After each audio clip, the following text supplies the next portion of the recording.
Assalamualaikum warahmatullahi wabarakatuh. Alhamdulillahirabbil alamin. Wassalatu wassalamu ala asyrafil anbiya wal mursalin wa ala alihi washabihi ajmain.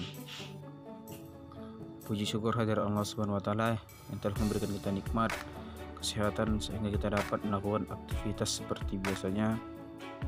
Salawat barakah salam marilah kita hadiahkan kepada junjungan kita Nabi Muhammad SAW. Semoga kita mendapatkan syafaatnya di akhir kelak.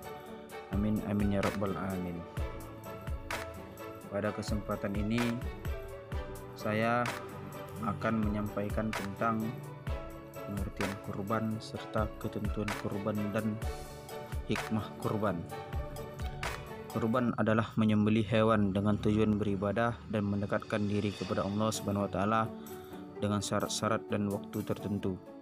Kurban disebut juga dalam bahasa Arab yaitu udhiyah atau yang artinya adalah adha ataupun kurban. Kurban dilaksanakan pada tanggal 10 Zulhijjah sampai tanggal 13 Zulhijjah atau hari tasyrik. Sebab kurban dijelaskan dalam surah Al-Kautsar ayat 2 yang berbunyi Bismillahirrahmanirrahim, Fasholli li rabbika wanhar, yang artinya maka salatlah kamu kepada Tuhanmu dan berkurbanlah. Maksud dari surah Al-Kautsar ayat 2 itu ialah pada saat kita melaksanakan salat Idul Adha, maka di situ kita juga wajib melaksanakan yang namanya kurban.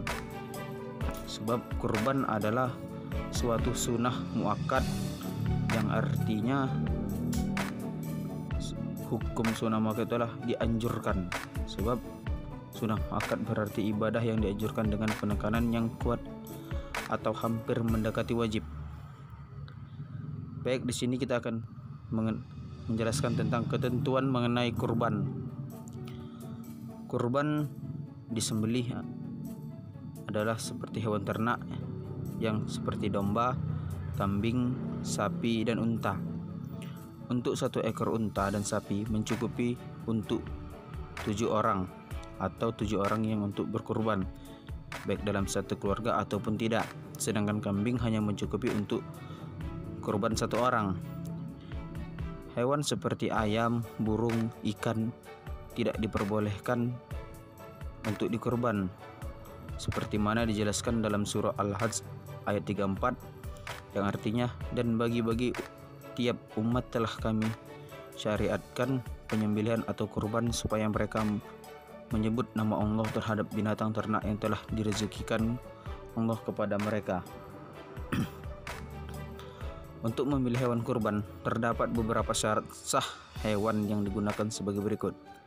Yang pertama, domba yang digunakan untuk berkurban harus berumur lebih atau sama dengan usia 1 tahun sempurna dan memasuki tahun yang kedua. Yang kedua, kambing dinyatakan sah apabila sudah berumur 2 tahun sempurna dan memasuki tahun yang ketiga. Yang ketiga, sapi berkurban sah ketika sudah berumur 2 tahun sempurna dan memasuki tahun yang ketiga. Selain itu, beberapa hal harus diperhatikan sebelum memilih hewan kurban. Berikut adalah hal yang menyebabkan hewan kurban tidak sah, antara lain: 1. Hewan yang salah satu matanya buta atau cacat. Yang kedua, binatang pincang pada salah satu kaki. Yang ketiga, hewan yang sakit dan sangat kurus.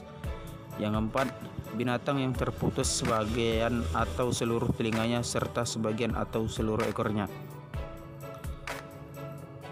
Siapa yang berhak menerima daging kurban ialah yang berhak menerima daging kurban tidak hanya dibagikan atau dimakan oleh orang yang berkurban dan keluarga, tetapi juga diperintahkan untuk diberikan kepada orang lain. 1. Orang yang berkurban dan keluarganya. Yang kedua, kerabat ataupun tetangga dan teman sekitar berhak menerima daging hewan kurban. Yang ketiga, fakir dan miskin. Sebab Allah Subhanahu wa taala memerintahkan umatnya untuk memberikan makanan kepada saudara-saudara kita yang membutuhkan, termasuk sebagian daging hewan kurban. Keutamaan dari ibadah kurban ialah ibadah yang dapat dilakukan setiap hari raya Idul Adha Ini tentunya memiliki keutamaan tersendiri yang tidak dimiliki oleh ibadah lainnya. Berikut adalah beberapa keistimewaan dari ibadah kurban, antara lain: 1. Meneladani Nabi Ibrahim dan Ismail. Yang kedua, mendapatkan pahala dan ridho dari Allah Subhanahu wa taala. Yang ketiga, sebagai ibadah untuk mendekatkan diri pada Allah Subhanahu wa taala. Yang keempat, ibadah kurban adalah salah satu ibadah yang disukai oleh Allah Subhanahu wa taala. Yang kelima, dapat menyebarkan kebaikan dan manfaat untuk orang lain. Yang keenam, merupakan amalan paling utama di Idul Adha.